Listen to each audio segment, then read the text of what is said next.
Welcome to For the Common Good with Juanita, a show where we inform, inspire, and empower our businesses, our communities, and people just like you. Whether you are wanting to start that new business, develop a nonprofit, or grow your existing business, we've got something for you. Or maybe you just want to live your best life. Well, we provide a holistic approach. And today, I'm really excited about the show we're doing today because we have with us an expert on nonprofits and specifically healthcare nonprofits. We have Dr. Fungisai Nota. Dr. Nota is a health economist and founder of Nota Consulting Group. He has a bachelor's in economics and in finance and in international business. He has a master's in public health and a doctorate degree in applied economics and an executive certificate in healthcare leadership and management from Johns Hopkins. And he's a certified compliance and ethics professional. So help me welcome to the show, Dr. Nota. Welcome to the show, Dr. Nota. Thank you. I am so excited to have you on the show because your specialty, even though you work with a lot of nonprofits, you work a lot with healthcare nonprofit organizations. So please talk about your background and working with healthcare nonprofits because you've been doing this for some time. I've been doing this for some time, and I think to give you a little bit background as to how did I get into that. I actually used to be a professor of economics, teaching at a private college, and I realized that probably I could make a little bit more impact if I work in the communities where there was much need. And what I chose to be one of the areas that I could contribute was in the area of HIV. I realized probably what a man called Jonathan Mann was a public health practitioner from Harvard. He said, if you come back, this was back in the 1980s, if you come back 20, 30 years from now, the beginning of HIV, if you want to find HIV, you should go to the poorest communities. That's where you'll find it.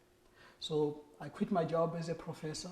I started working with nonprofits to really understand how we can make an impact in these hard-hit communities. So that's how I get to that as well. That is an amazing story. I remember, and I have to share with the viewers, the first time I met Dr. Nota, we worked on a project together. I think we were in California. Yes. And I thought your story was incredibly fascinating. From professor to working in many of these communities, especially the unserved communities, and what you've been able to do in these communities with these organizations. It's amazing. So I want to talk about what you feel that healthcare organizations, nonprofits, are underperforming. Talk a little bit about that. Why is it that you feel that they're not performing up to their capacity? I think number one is the realization that within these communities, so if you go to Camden, New Jersey, if you go to Miami-Dade, just outside Miami, if you go to Jacksonville, right? These populations, we find marginalized populations. We find people that have HIV, mental illness, substance abuse, all these issues. And the only places they could get quality care is from nonprofits within those organizations. So how well capacitated are those nonprofits to serve this growing need within those communities? So you quickly realize the amount of burden that is put on these nonprofits. Right. And they see an influx of people that are coming with multi-level needs, and their funding is much narrower than what they're facing. Right. Yeah. So what we try to do is try to say, okay, what is it that you do well? And is there a way that you can leverage on that, maybe thinking of it as a for-profit, so that you can create your own resources, not just the grants, not just the donations, in order to complement the resources you are getting to meet the needs within the communities. And I want to, since we're talking about the needs in the community, you know, there's enough research now that says that, you know, the disparities in communities really predict the life expectancy in that community. And some communities in certain areas, there is a huge gap in the life expectancy, and you can determine that by the zip code. Exactly. to determine what the life expectancy is going to be of a population simply because of where they came from. Exactly. And so let me piggyback on what you just said and talk specifically about HIV. Right. Now the treatment for HIV is much more effective. Mm-hmm. So they predict that if somebody is diagnosed with HIV at the age of 25, 27, if they take their medication and get the support they need, Mm-hmm. they can live a normal lifespan. Right. Right. So, but to whom does that apply? Which is where you are going to, right? So, if we are talking about people that are in Chester, Pennsylvania, right, where there's no grocery store in a whole town of 30,000 people. If we are talking about people that live in Jacksonville, where the cost of their whole house is less than the cost of hepatitis C medications, right? So, how well do we expect those people to live full life, even though they're getting this medication, if there are all these other determinants of health that are affecting them? Exactly. Excellent, excellent point. It's about access to these services. Wow, this is great. We're going to take a short break and we'll be right back.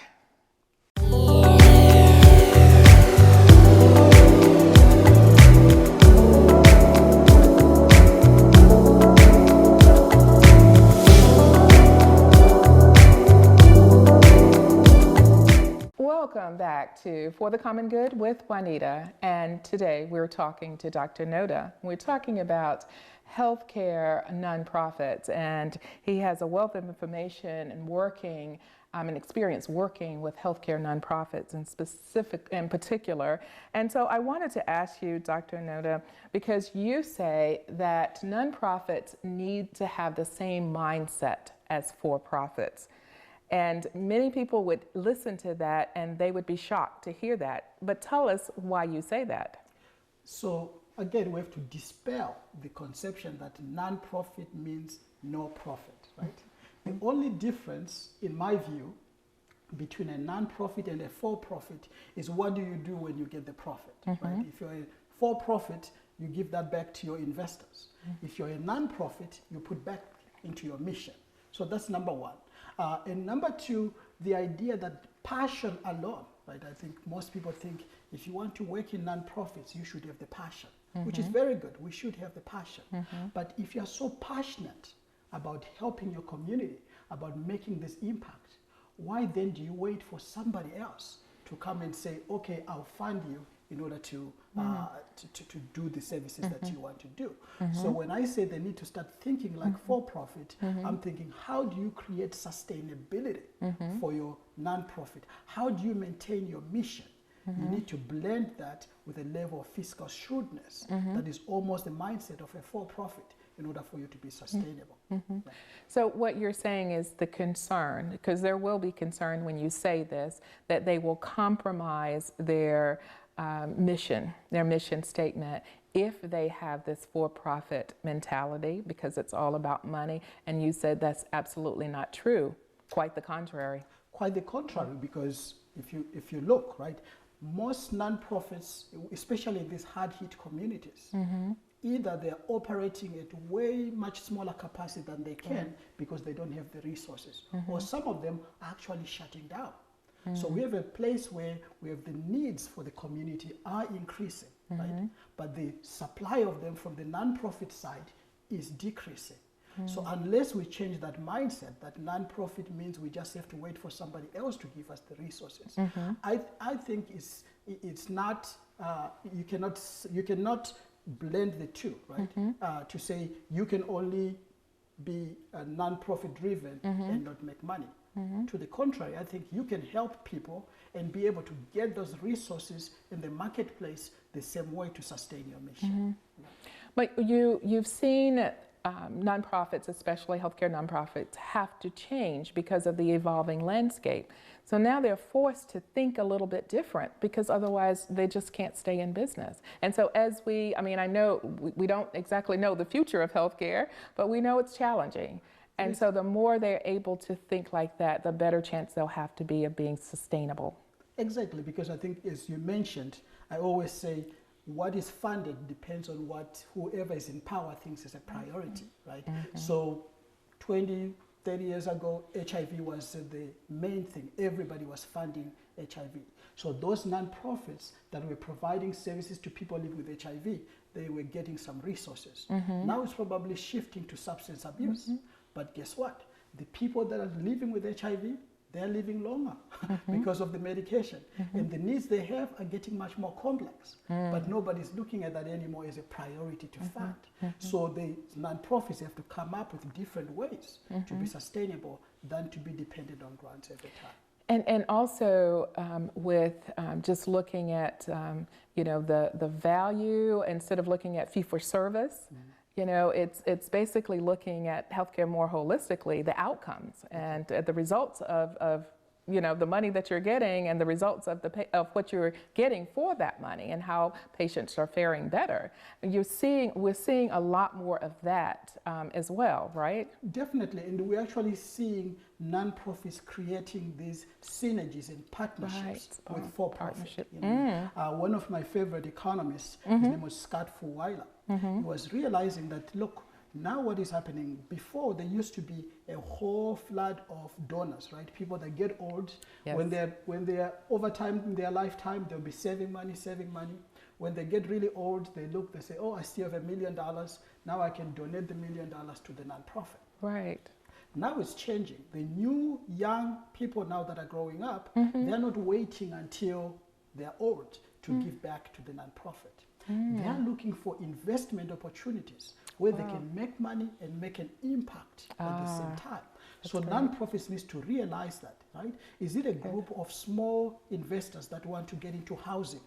And if your organization is providing housing and the government or Section 8 is paying for those housing, can you blend your mission with those investors? They'll still make money, but they're making an impact and making housing sustainable for the nonprofit. So this is to look at these synergies that nonprofits could really leverage on. Wow, I think that's exciting. Well, we're going to talk more about that when we come back. And we're going to talk to Dr. Nota about some examples or models that he's been involved with or helping organizations to build, and those models and the changes that he's seen with these organizations and having to develop those platforms and how well that's worked. So a little bit more about the services that he's providing some of these nonprofit healthcare organizations. We're going to take a short break and we'll be right back.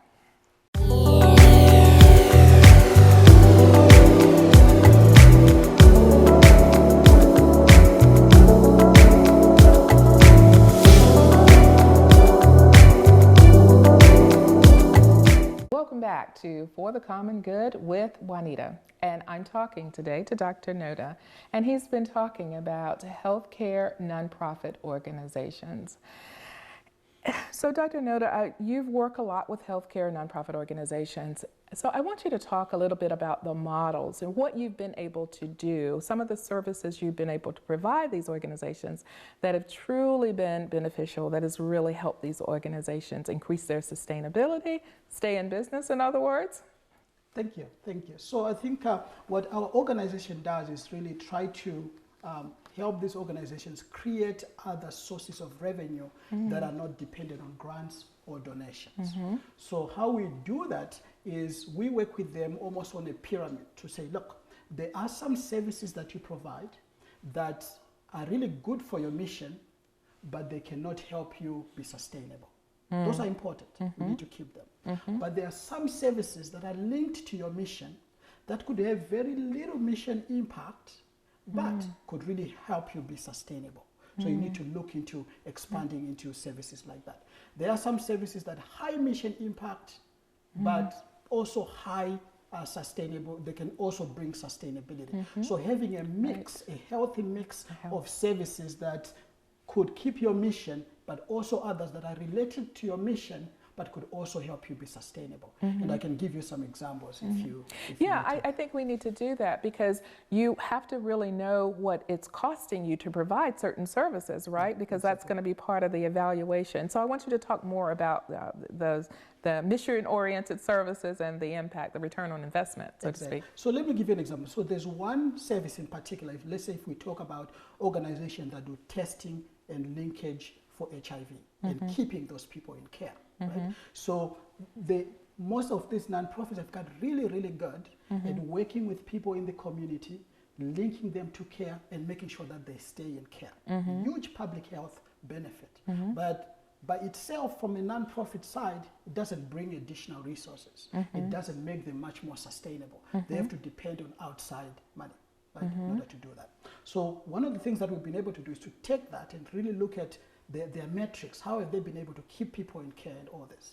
Then we go to an insurance company, right? And we say, let's look at, do you have what they call frequent flyers? People that go to the emergency room 10, 20 times a year. And those people cost them millions of dollars. A lot of money. Then we say, look, this nonprofit is really good at keeping people in care so they don't have to use emergency rooms that much. So we can create a contract and an agreement between that nonprofit and the insurance company. And the insurance company could assign certain number of frequent flyers, or people that usually go to the emergency room a lot, where they spend a lot of money. They give them these case managers to say, okay, manage these people so they don't use the emergency room that much. And you could see the tremendous savings that the insurance companies make. And to make it fair, they have to share some of those savings with the nonprofit. Oh, now we have a symbiotic relationship where the for-profit is increasing its profit by keeping people out of the emergency room, but we are also generating much needed resources for the nonprofit to be able to invest in some of the things that they do, and they don't bring sustainability by themselves. Exactly. That's fantastic. So you have the greater case management for that patient to really keep them well and out of the emergency room. And you can apply that for HIV, but also other services too. I'm thinking about asthma, for example. It's the same concept, you know, keeping people out of the emergency room and having them, you know, seek the care in the outpatient settings, which is a lot less expensive. Wow, that's really fascinating. So talk more about the recommendations that you might have for a healthcare organization just starting out. You know, you can do HIV if you like. What types of things would you work with them on? They're just starting out. They want to provide these services. What are some best practices you can share with them? Number one, find alternative ways to do long-term investments, right? Because if you are going to provide these much needed services in the community, you need the infrastructure and the institutional capacity to be able to meet those. So from the get-go, start thinking about long-term investments within the nonprofit setting. That's number one. And number two, make sure that you have a way of bringing new ideas, innovation in the nonprofit, right? Because the landscape is always changing, right? So what the patients are going to need and what the landscape is going to provide is going to be different. So you need new innovation to find alternative ways to meet your objective. So that needs to be integrated into the structure of these nonprofits from the get-go. And then number two, be very specific when hiring people. Right? Most people want to work for nonprofits because they want to help people, right? But the passion alone, without the talent, right? This is what most nonprofits have people that will die for the mission. But some of them have no clue about how to deliver the services in a very effective manner. So find people that blend the talent and the passion to actually work in the nonprofit. And I'll bring probably one main thing that always excites me is, if you can, pay your people well. Right? Because I know budgets are tight for nonprofits, but if you pay peanuts, you get monkeys. So always make sure that you know, you are paying people well. And I'll give you an example. There's this great public health practitioner. His name is Dan Pollock. So Dan Pollock gave a very, very good example. He said, if two MBA graduates graduate from Stanford, for example, right? One of them decides to say, I really want to help the community, right? And I'll go and become an executive of a soup kitchen, right? And the other one goes to Wall Street. 10 years down the line, the one that works for the soup kitchen is probably making $84,000 a year. The one that went to Wall Street is making $400,000. These are people with equal talent. So if we want to make the impact in these nonprofits, how many people have $400,000 talent that are willing to take $316,000 a hit every year so they can save their community? So we have to rethink how we compensate people that want to help our communities. Wow, that is powerful. Whoa, thank you for that. That is really powerful. I think that brings it home. I mean, that says it all. You've got to pay people well, their value, because they are going to be helping the community. So tell the viewers how best to contact you. If they want to follow up with you, learn more about your services and how you might be able to help them, how would they contact you? Definitely. One, we have a website, which is www.notaconsultinggroup.com, which is notaconsultinggroup.com, or they can also find us on LinkedIn. Yep. Okay, great. Well, thank you again, Dr. Nota, for being on the show and providing a wealth of information. And thank you, our viewers, for tuning in to For the Common Good with Juanita.